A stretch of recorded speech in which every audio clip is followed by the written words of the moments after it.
Well, good evening, folks. It's Saturday afternoon where I am, so I hope you are having a great Saturday wherever you are. I just wanted to share a couple of things with you. I actually took myself off to Officeworks this week and got these printed out so I could actually see the colours in real life.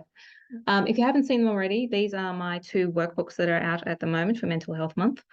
The third one is still in progress. It's on strengths and values, so do keep your eyes open for that. This one is on dealing with our emotional health and well-being. So very much, if you find yourself at the mercy of your emotions, or you have this experience of something sitting in your gut and you don't know what it is or where it's coming from, this is the book for you. If you're thinking about what boundaries you need to be setting, how you need to be looking after yourself, this is the workbook that you want to be having a look at. So I'm just going to take you really quickly through each one, and you can see what you think for yourselves. I'll start with this one because it is the shorter one. So Stuck to Empowered, part of the Unlocking Wellbeing series. So there will be more coming out in this series. I just haven't gotten around to doing them yet. Basically, if any of this sounds like you, if you just, you kind of feel off, you find it hard to put words to what you're feeling. Sometimes you just wake up feeling like you've woken up on the wrong side of the bed and you don't know why. Maybe your loved ones don't feel like they can talk to you about things because without thinking, you get cranky with them or your colleagues, and then the whole place sets up this bad vibe. This would be a really good book for you. If you just want to feel more empowered and validated and clear-minded and sure about what you're feeling and thinking, then this is a good one for you. It's very much designed to help you decode your emotional signals, understand what you're thinking and feeling and where that might be coming from.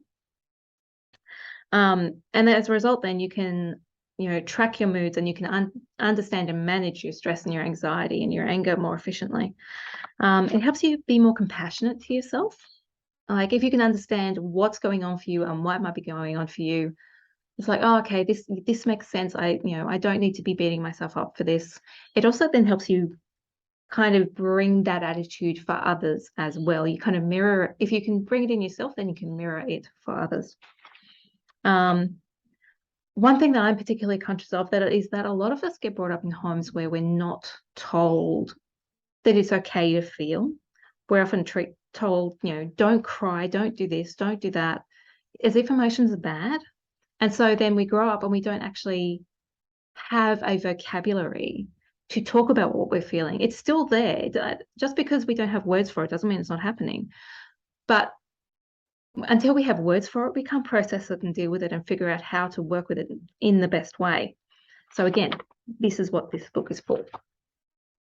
And ultimately, it's going to help you get perspective and clarity on what's going on for you and what you need, so that you can then go after it and for the things and the people that really matter to you. Now, I've got a process in here.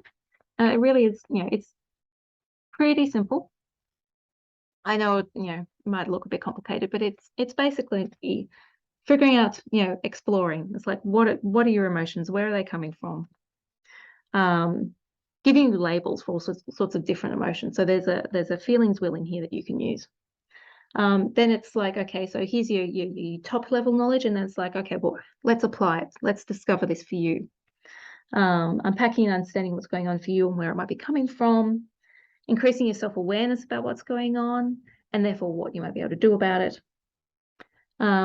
Steps 3 and 4 are reflection and reframing. So it's like, after you've taken some time pondering, what's been going on for you, then it's just like, okay, so what am I going to do with this? What are the different ways I can look at this? What are the different tools I can bring to the table to cope with this? And then step 5 is just review. So taking the opportunity to reflect on what's been happening, notice some shifts that might have happened as a result of doing this work and using the tools, and then having something else to try the next time you feel stuck. There is so here's some of the exploration pages. So figuring out what feeling zone you're in, where your emotions are coming from and why. What are they for? Like, seriously, have you ever thought about what emotions are for? This is what I talk about. You've got your emotional flavors and nuances. So here's your feelings wheel and all the different kinds of things that go into creating the recipe for emotions, if you like. So you've got time to think about that. And then we do some stuff around, you know, again, kind of increasing self-awareness. You've got lots of room to journal and to write stuff out. Thinking about the impact of having these experiences, like how do you try and cope with them? What might we see you do in response to them? What do you do to get relief from them? And does that work? And what does that cost you? There's a bonus exercise here to help you breathe into your emotions and just experience them in a different way. Get some space. There's some reframing questions that you can use to help you, again, just get a different perspective on what's going on. And then some time to review. So that's really all it is. You can probably sit down and do it all at once. It might take you half an hour.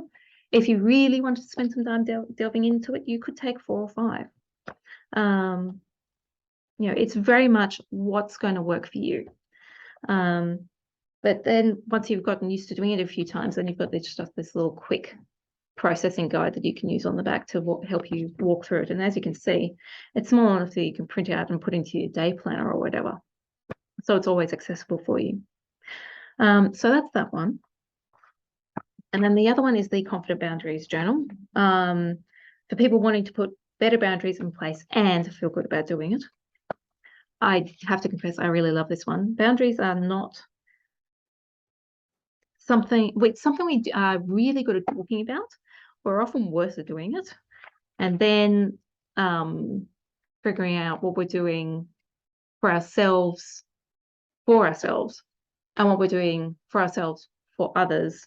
It can all get a little confusing. So this is why I really kind of wanted to put this out there, because it's just like, you know, if you feel like you spend a lot of time doing what other people want, you say yes to plans you don't like or you don't have time for, you're not getting your needs met because you're so busy doing things for others. You sometimes can feel chronically taken advantage of or disrespected. Maybe you're the type of person who really wants to connect, and so you kind of overshare and overconnect, and then it's just like, oh, I just kind of trashed my own boundaries and theirs, and now I feel vulnerable. Or with the flip side, maybe you feel like you're a pushover and everyone's always pushing their stuff onto you, and you don't know how to protect from that. You know, I had a conversation with a friend the other day, and we were talking about, you know, we're both in helping professions, and so we were talking about the difference between empathy and compassion. And sometimes in our roles, it's just like we are really highly empathic people, but we do need to have some boundaries up, and we do need to have some protections in place, because otherwise the stuff that we hear can just run us over. And so having the capacity to go from, you know, I am being empathic right now, but I am needing to operate from a place of compassion and caring rather than identification. We need to be able to have the language to do that and be willing to think in terms of that. Because ultimately, boundaries are, we often can think of it as even like a dirty word, but boundaries really about how do we connect safely with others across our differences. That's what this is all about. So really in working through this is very much equivalent to a day's workshop on boundaries. And I'll show you why. So I've got a little bit of information here that talks about what boundaries are, why we might set them. Some of the stuff that comes up when we try and set them, it's like, you know, how your mind can jump in and start getting really critical at you for whenever you try something different. I talk about that. We talk about the different types of boundaries that you might want to have in place. So like physical boundary, emotional energy boundaries, mental, material, conversational, digital boundaries. In the world of, you know, working from home, digital boundaries are really, really crucial at the moment. So giving yourself space to think about what boundaries do you already have in place that you're actually really doing well at?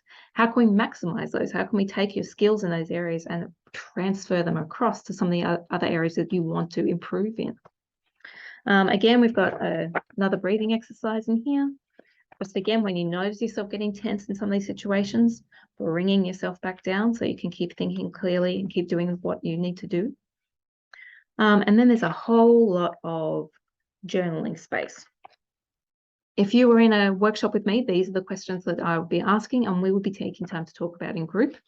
So if you want to grab this book, think about it, read the questions, write them down, write down your answers, and then have a chat with someone that you trust about it and see what else comes up. You know, run your own little retreat at home. That's what this book is for. So questions like, who would you be if you had strong, healthy boundaries? Who would you really like to be? What would you want to be known for? How would you really like to be able to communicate your needs to others? Reflective questions like, when was the last time you felt upset in response to an action from someone? Emotions are signals, right? They tell us the stuff that matters to get us moving and either keep us safe or get us moving towards things that really matter. So when you've got an emotional reaction to a boundary, but violation either that you've violated in yourself or you've done, or someone else has done it to you, it's telling you that something in this matters. So it's important to slow down and recognize those things. When was the last time you said yes when you wanted to say no? Or maybe the other way around. Sometimes our boundaries are not so much saying no, but as to saying yes. Yes, I will do this, and no, I won't do that. Getting you to reflect on what areas of your life you struggle with setting boundaries most, or particular people. Is there areas in your life that you need to create some more space in with some boundaries?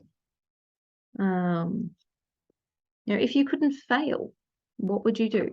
If everyone you cared about were to approve 100% and there were no limitations of any kind, who do you want to be in 5 years' time? Where do you want to be in 5 years' time?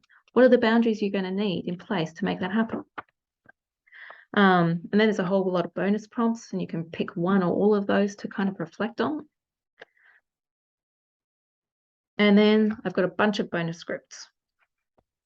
So, how to have a difficult conversation about your boundaries, how you can respond when someone asks you to do something, if you need to back out of something that you previously committed to. If people keep pushing, what do you say? So that's this script here down the bottom. And then you've got space to kind of write out, what are you thinking about? So if you haven't checked those out already, I really do strongly recommend it. If there's someone that you know that would benefit from it, please let them know. As for now, they are for sale on my Ko-fi channel. And the reason why I put them on Ko-fi is because I can set them at a minimum level. Like, these are worth $27 each, right? The process of going through it is worth $27. But I'm putting them on Ko-fi at a starting price of $7 because it's a little more than a cup of coffee. So the people who really need it can access it. And why am I not making it for free? Well, basically, people invest more in stuff that they pay for. I know that from experience. I have so many things that I've downloaded from all sorts of places online, and the ones that I take the most seriously are the ones I pay the money for. It's the reality. So here they are. Back to Empowered, Confident Boundaries. And while they are very much standalone, if you do them both together, they reinforce each other. Because if you know what you want to do and what you don't want to do, it helps your emotions make a bit more sense. And if you can understand your emotions more, you can understand where some of your boundary stuff matters most. So thanks for listening. I'll catch you around.